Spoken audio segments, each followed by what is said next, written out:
Depending on the kind of work you do, a rotary tool is one of those tools that saves you from an impossible job and saves you hours of work. But truth be told, a lot of us don't know the capabilities of a rotary tool, and we often miss important details on proper use, safety, and getting good results. By the end of this video, you'll know all of the most common uses of a rotary tool, and at the end, we'll share some of the best tips for getting the most out of your tool.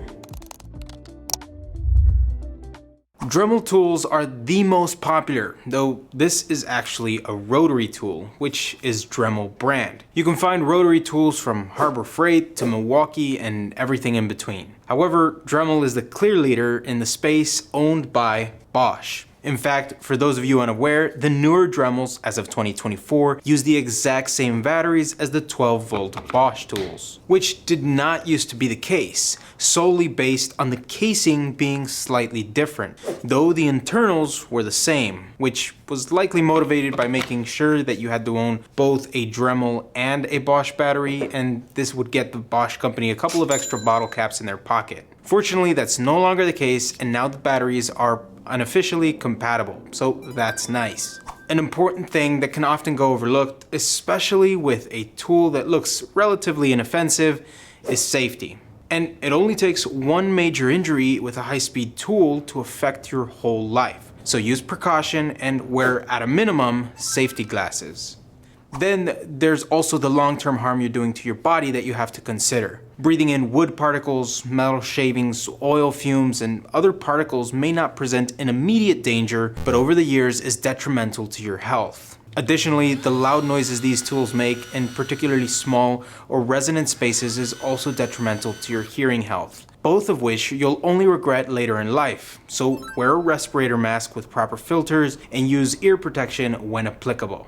Now, the Dremel tool accessory and bit catalog is massive, and it's good to know all the options available to know if there's a tool for your application that can make the job easier. The problem with that is that there is just so many options, and each bit accessory is very expensive. So throughout this video, we're going to cover the most common bits, as well as going over important consideration, applications, and proper use of all of these bits. After going over the options, you can decide what's necessary for your collection. Now, Dremel bits generally fall in one of 6 categories: cutting, grinding, carving, sanding, cleaning, and finally miscellaneous or other. Now, before we begin, there's some basic tips you need for pretty much all of your rotary tools. 2 of the most popular tips that usually come with your Dremel in the box are the small screw mandrel and the drum mandrel. Newer models and accessories replace these 2 with the Easy Lock mandrel and the Easy Drum.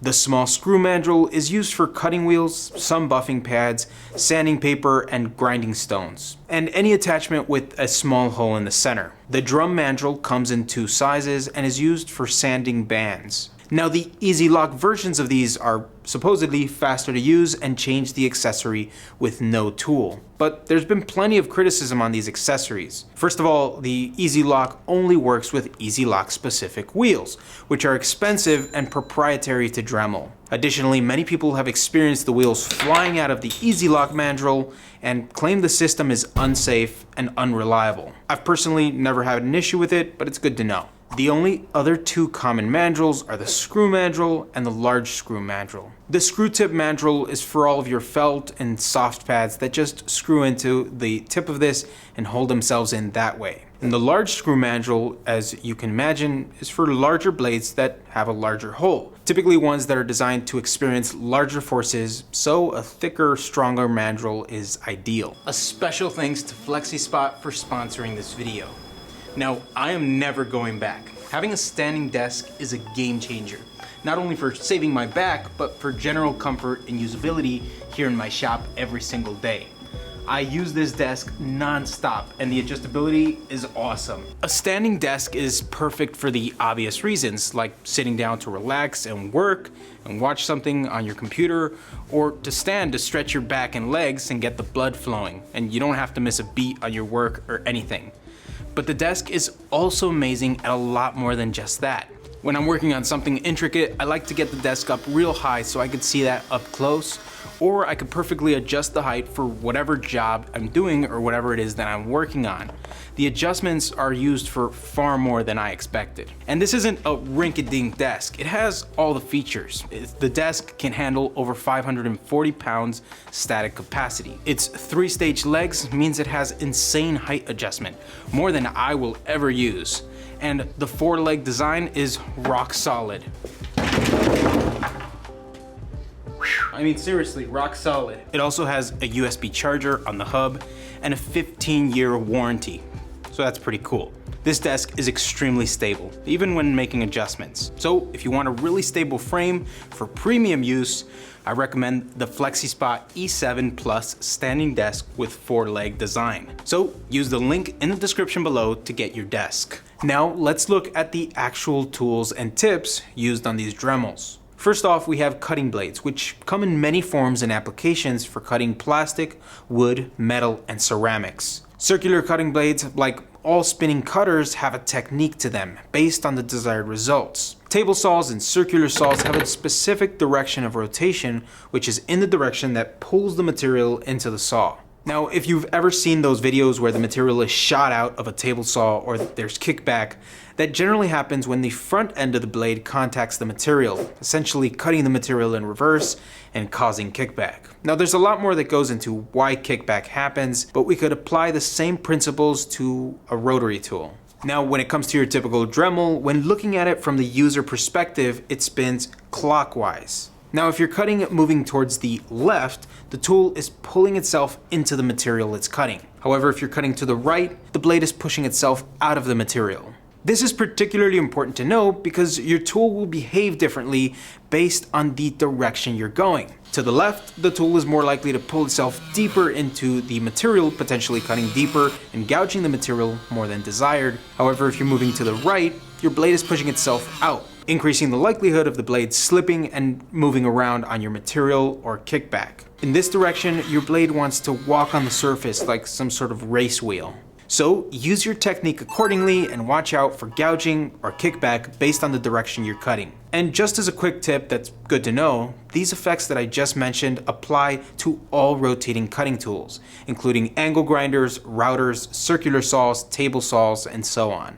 Now, when it comes to using larger wheel cutters, it's important to be very mindful of twisting. If making a deep cut, going a bit off axis will result in the blade warping in ways it's not designed to, and result in varying consequences. Fiber and resin cutting wheels, especially some older ones, will likely explode, sending shards of material flying.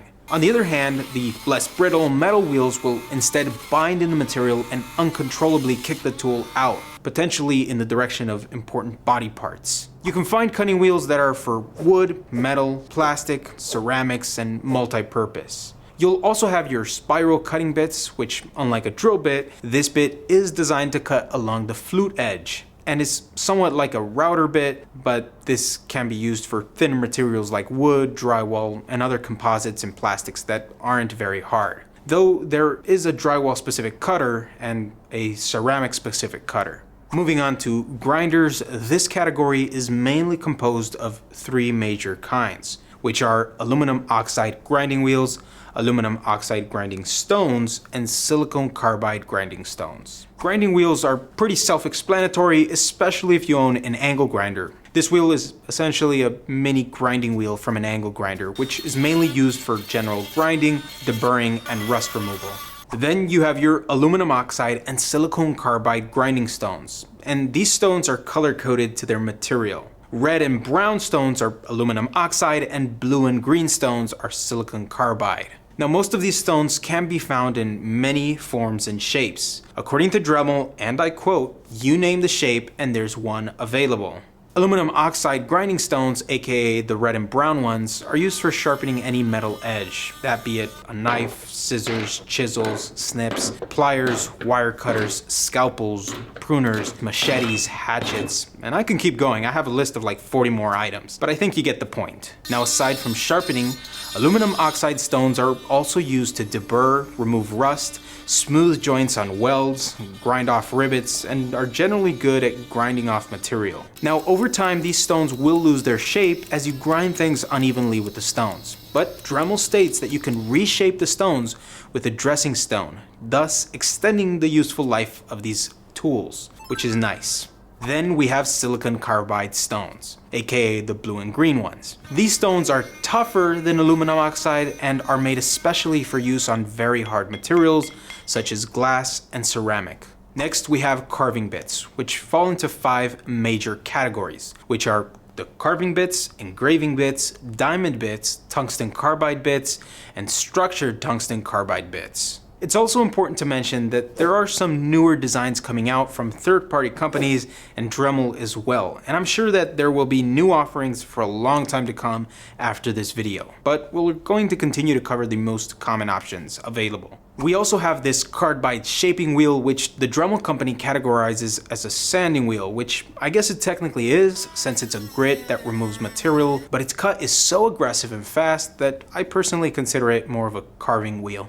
This Carbide shaping wheel goes on a large screw mandrel and is used on wood. This mandrel is designed to sit all the way down, touching the tip of the Dremel, so only the thicker part of the shaft is visible. Carving bits generally have a large blade all the way around and can be found in many shapes. These regular carving bits are designed for wood, plastic, and soft metals like aluminum, copper, and brass. Carving bits also have an optimal speed depending on what you're cutting. If you're cutting metals or hardwood, you should cut between 12 and 17,000 revolutions per minute. However, laminate and plastics are optimally cut at 9 to 11,000 RPMs, and softwood between 25 and 35,000 RPMs. Though it's always best to use the manufacturer's recommendation on speed for your specific bit, which you can typically find on the documentation of each bit. Next, we have the engraving cutters. These bits are generally very small and are designed for intricate wood on wood, plastic,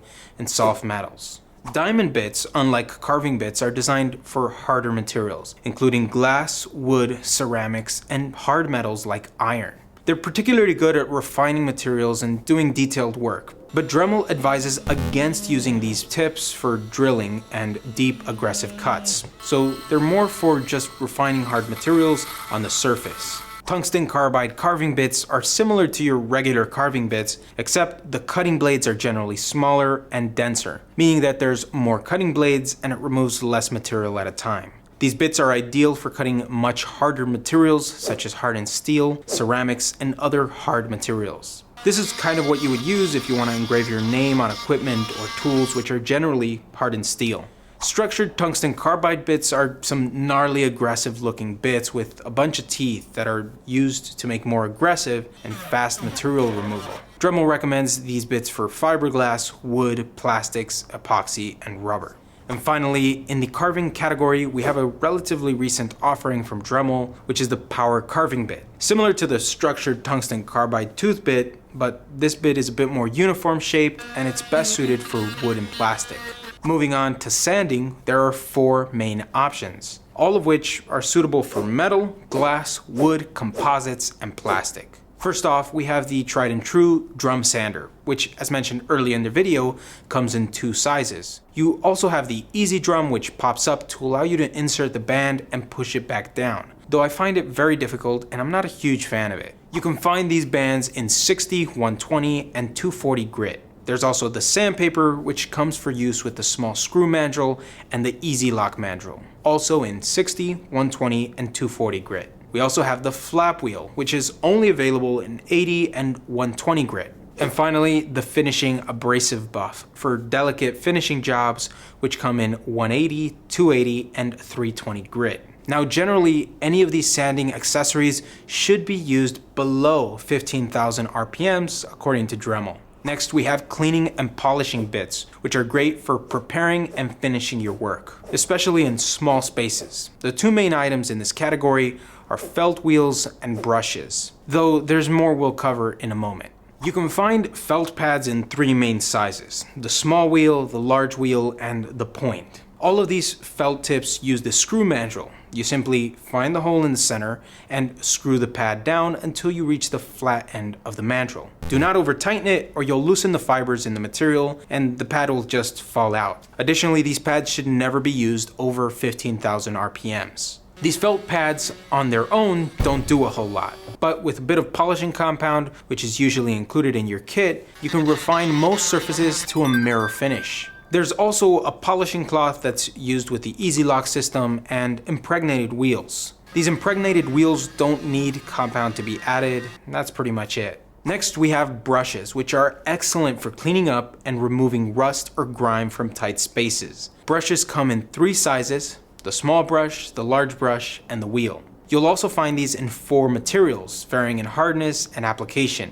You have the plastic bristles, the stainless steel, brass, and carbon wire. Stainless steel brushes perform well on pewter, aluminum, stainless steel, and other similar metals. Then we have brass brushes, which are non-sparking, but it's softer than stainless steel, which makes them good for softer metals like gold, copper, and brass. Next, the carbon wire brush is good for all general cleaning on harder materials. And finally, the bristle brush is good for removing grime from intricate pieces such as jewelry and other intricate tools. You could also add polishing compound to the plastic bristle brush to make it clean a little bit faster. Again, these brushes should never exceed 15,000 RPMs. And it's also important to properly use your brushes to ensure the best results and the longest life on your brush. You should always let the tip of the wires do the work on your material, ensuring not to force or push the brush into the material heavily, which will result in the wires in the brush contacting the material towards the middle, slowly severing those wires and consuming your brush prematurely.